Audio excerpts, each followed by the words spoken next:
അടുക്കുമ്പോൾ എല്ലാ പാർട്ടിക്കാരും അവരുടെ തെരഞ്ഞെടുപ്പ് വാഗ്ദാനങ്ങൾ കുത്തിനിറച്ചുള്ള പ്രകടന പത്രികയുമായി രംഗത്തെത്തും.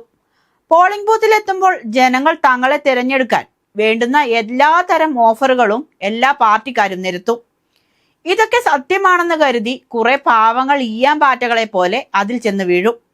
പിന്നീട് പ്രകടന പത്രികയെക്കുറിച്ചോ അതിൽ പറഞ്ഞ കാര്യങ്ങളെക്കുറിച്ചോ ഓർമ്മ പോലും പത്രിക പുറത്തിറക്കിയവർക്ക് കാണില്ലെന്നത് മറ്റൊരു സത്യം. എന്നാലും എല്ലാ തെരഞ്ഞെടുപ്പുകളിലും എല്ലാ മുന്നണികളും അവരവരുടെ തിരഞ്ഞെടുപ്പ് പ്രകടന പത്രിക പുറത്തിറക്കും. വരാനിരിക്കുന്ന 5 വർഷം അധികാരത്തിലെത്തിയാൽ ചെയ്യാൻ നിശ്ചയിച്ചിരിക്കുന്ന കാര്യങ്ങളായിരിക്കും അതിലുണ്ടാവുക.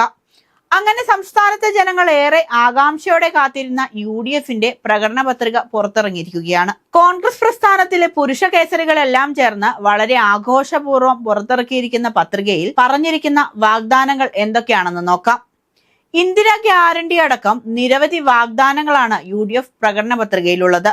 വയനാട് ട്രൈബൽ യൂണിവേഴ്സിറ്റി ശമ്പള മാതൃകയിൽ ക്ഷേമ പെൻഷൻ, ആശ്രയ പദ്ധതി പരിഷ്കരിക്കും, തൊഴിലുറപ്പ് പദ്ധതിയിൽ വേതന വർധനവ്, യുവാക്കൾക്ക് വേണ്ടി യുവശ്രീ പദ്ധതി, ബ്രേക്ക് ദ ഡ്രഗ് ചെയിൻ, ലഹരിയുടെ ഉറവിടം കണ്ടെത്തി തകർക്കും, മയക്കുമരുന്ന് മുക്ത സംസ്ഥാനമാക്കും, സാമൂഹ്യ സുരക്ഷാ പെൻഷൻ 3000 രൂപയാക്കും, സ്ത്രീകൾക്ക് KSRTCയിൽ സൗജന്യ യാത്ര, കോളേജ് വിദ്യാർത്ഥികൾക്ക് പ്രതിമാസം 1000 രൂപ, എല്ലാ കുടുംബങ്ങൾക്കും 25 ലക്ഷം രൂപ വരെയുള്ള സൗജന്യ ഉമ്മൻചാണ്ടി ആരോഗ്യ ഇൻഷുറൻസ്, മുതിർന്ന പൗരന്മാരുടെ ക്ഷേമത്തിനായി പ്രത്യേക വകുപ്പ്, യുവജനങ്ങൾക്ക് ബിസിനസ് ആരംഭിക്കുന്നതിന് പലിശരഹിത വായ്പ 5 ലക്ഷം രൂപ എന്നിങ്ങനെയാണ് പ്രകടന പത്രികയിലെ പ്രധാന വാഗ്ദാനങ്ങൾ. പ്രത്യേക കാർഷിക ബജറ്റ് കൊണ്ടുവരുന്നതിന് പുറമെ സ്വാമിനാഥൻ കമ്മീഷൻ റിപ്പോർട്ട് നടപ്പാക്കുമെന്നും കുടിയേറ്റ കർഷകരുടെ പ്രശ്നങ്ങൾ പരിഹരിക്കുമെന്നും വന്യജീവി സംഘർഷം തടയാൻ പരമ്പരാഗത സംവിധാനവും ആധുനിക സംവിധാനവും സംയോജിപ്പിച്ച് പ്രവർത്തനം നടത്തുമെന്നും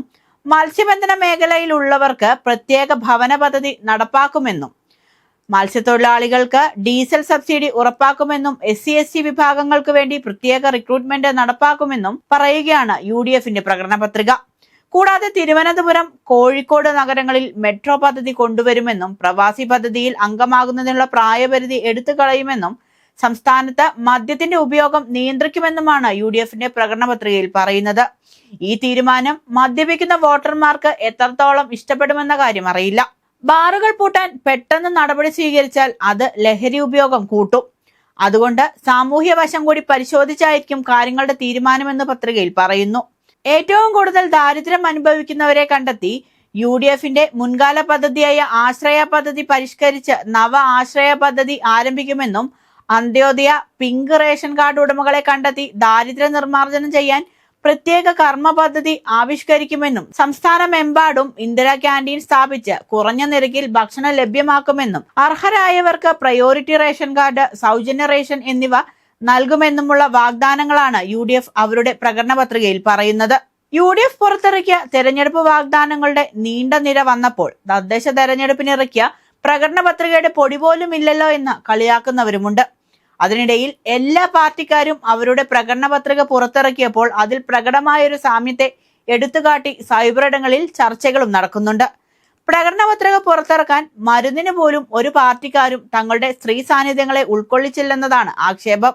എന്തൊക്കെയായാലും പ്രകടന പത്രികയൊക്കെ വന്ന സ്ഥിതിക്ക് ഇനി തെരഞ്ഞെടുപ്പിൽ വിജയിക്കുമോ, പറഞ്ഞ വാഗ്ദാനങ്ങളൊക്കെ പാലിക്കുമോ എന്ന് മാത്രം അറിയാനുള്ള കാത്തിരിപ്പാണ് ബാക്കി.